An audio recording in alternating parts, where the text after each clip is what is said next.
controle, a disciplina sexual, o controle das suas energias genésicas, porque nada se perde em a natureza. O organismo é um laboratório. O orgasmo que não é exteriorizado por esta ou aquela impulsão de um relacionamento, o organismo libera espontaneamente durante o sono, ou é transformado em energias de outra natureza. Contou-me Chico Xavier como os espíritos o ajudaram a transformar as suas energias sexuais em energias para a psicografia. E depois que ele me contou uma bela história, que ele foi narrada por Emmanuel, numa simbologia muito bonita, aprendemos também a canalizar as nossas forças sexuais, para que elas nos dessem potência de voz, nos ajudassem em outros ministérios. E o Dr. Jorge André dos Santos, baiano naturalmente, escreve um livro admirável, que ele intitula Forças Sexuais da Alma, em que há uma canalização muito boa, porque as glândulas endócrinas são fundamentais à nossa vida orgânica, psicológica, psíquica. E essas energias bem canalizadas, que os esoteristas costumam chamar só erguer o Kundalini, a serpente, elevar a potencialidade para a cerebração, a fim de vitalizar, é um exercício mental que poderemos fazer através da meditação. Não me refiro à meditação transcendental, da reflexão, da disciplina pelo pensamento, porque os nossos órgãos sexuais atendem apelos da nossa vida mental. E quando eles, por acaso, se manifestam extemporaneamente, nós estamos sob distúrbios de comportamento.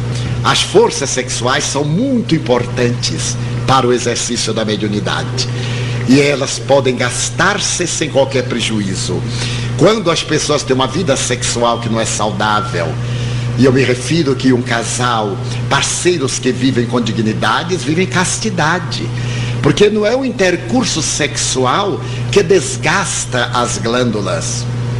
É a mente viciada que lança toxinas nas glândulas sexuais. Porque existem também os hormônios da ternura, o orgasmo do amor psíquico, o êxtase. Estabelece alguns que nos êxtases de Santa Teresa, de São Francisco e de outros, o organismo tinha descargas de orgasmo, como é natural. O organismo ainda é animal, é instinto. No momento da elevação e do êxtase, o corpo reagia conforme a sua finalidade, de uma glândula de secreção externa. Então nós poderemos canalizar essas energias com resultados muito saudáveis, através da nossa vitalidade. Há uma imagem de Buda que às vezes eu uso. E diz: se nós pegarmos uma vela, acendermos o pavio em uma sala fechada, o combustível que mantém a chama demorará, digamos, 8 horas. Se nós abrirmos uma janela que canalize vento, o combustível suportará talvez 4 horas. Se nós acendermos a vela nos dois extremos, o combustível não irá 2 horas. É que vale dizer, quando nós gastamos o combustível com energia, nós multiplicamos o tempo de uso. Quando nós o consumimos demasiadamente, nós desperdiçamos a energia e naturalmente se acaba sem que tenhamos uma ideia de tempo e de espaço. Daí os médiuns que exercem saudavelmente a mediunidade devem ter equilíbrio, disciplina, educação sexual, como devem ter educação moral no sentido genésico, no sentido geral, porque não adianta controlar o aparelho genésico e falar da vida alheia, e ter ódio, guardar ressentimento. Conheço pessoas muito bem educadas sexualmente, mas portadoras de um ressentimento terrível, de uma inveja impiedosa, e que adoram crucificar o próximo e dizer: eu vivo em pureza da alma, que também isso é um conflito psicológico. Professor, há algum tempo atrás a gente começou a ouvir sobre aparições de imagens de Nossa Senhora em vidros no Brasil todo. Isso virou um fenômeno. Você acha que o povo está carente? E se ele é portador de mediunidade, ainda mais, transformará as suas energias sexuais em potências energéticas para o desempenho da mediunidade ou da arte. Eu, Miguel Ângelo, é um Leonardo da Vinci, é um Beethoven, é um Keats, qualquer um, é um grande filósofo, um Kant. Podemos canalizar as energias, o que não devemos é bloqueá-las, implodi-las, mas canalizá-las. O organismo é um laboratório comandado pela mente. Se a mente canaliza energia, vem o desgaste. E quando por acaso elas ainda se apresentam com alta potência, nos sonos e nos sonhos, são eliminadas nos denominados sonhos freudianos. Então a questão está toda dentro das forças morais do indivíduo, que deve naturalmente evitar reincidir nos gravames dos quais procede, não piorando a sua situação. É possível manter o comportamento do padrão moral elevado quando o psiquismo sexual não condiz com a anatomia corporal e a sublimação do desejo corporal? Não traria o desequilíbrio emocional também? Depende das resistências morais. Eu sou solteiro, sem nenhum conflito, porque disciplinei a mente desde cedo. Criei hábitos, preencho os vazios existenciais com outras motivações. A problemática não é do sexo em si mesmo como departamento orgânico, é da mente. A mente que veio viciada do além tem sede e não se incomoda em que vasilhame vai sorver a água, quer dessedentar-se. A sublimação de maneira nenhuma gera conflito, porque não é uma imposição que nós programamos para o corpo submeter-se. Como o próprio nome diz, é uma transformação de tendências. Mas o apóstolo Paulo já teve a oportunidade de abordar a questão. Se o indivíduo não puder suportar, abrase-se. Se a situação levar a algum transtorno de natureza patológica, procure a melhor terapia, que seja a satisfação dos seus apetites dentro de um nível de honorabilidade. Que seria o nível de honorabilidade? Respeito por si mesmo, não se permitindo descer às situações promíscuas. Respeito pelo parceiro, não se permitindo uma dependência netamente da libido. Respeito ao grupo social, não pretendendo impor a sua orientação sexual como sendo a que todos devem seguir.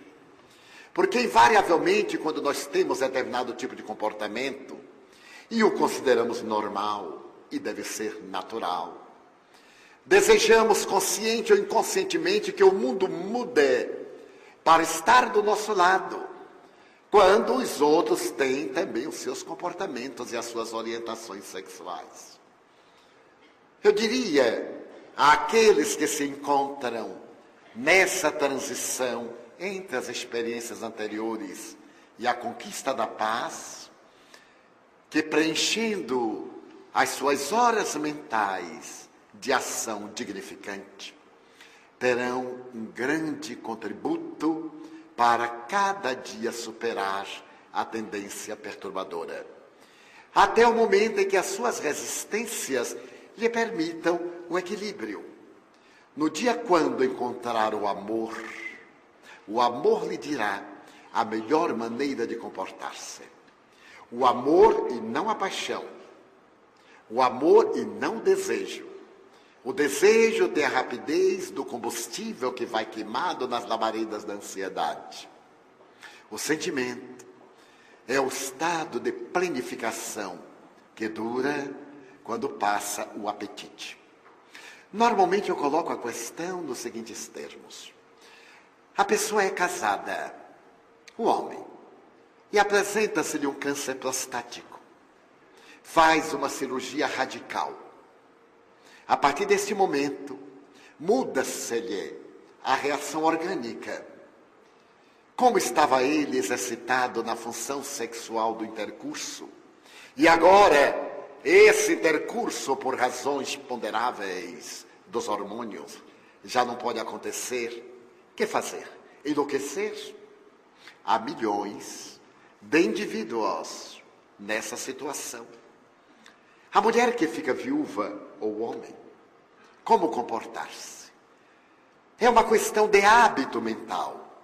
Também nós outros, aqueles que estamos solteiros, que optaram pela postura eunuco, naturalmente, se criarmos hábitos saudáveis na mente e evitarmos os clichês perniciosos que agora tanto procuram perturbar a sociedade, que é uma sociedade sexual, não é uma sociedade emocional, facilmente irá transubstanciando os apetites, irá sublimando as tendências, e se ele é portador de mediunidade, ainda mais, transformará as suas energias sexuais em potências energéticas para o desempenho da mediunidade, ou da arte. É um Miguel Ângelo, é um Leonardo da Vinci, é um Beethoven, é um Keats, qualquer um, é um grande filósofo, um Kant. Podemos canalizar as energias, o que não devemos é bloqueá-las, implodi-las, mas canalizá-las. O organismo é um laboratório comandado pela mente. Se a mente canaliza energia, vem o desgaste. E quando por acaso elas ainda se apresentam com alta potência, nos sonos e nos sonhos, são eliminadas nos denominados sonhos freudianos. Então a questão está toda dentro das forças morais do indivíduo, que deve naturalmente evitar reincidir nos gravames dos quais procede, não piorando a sua situação.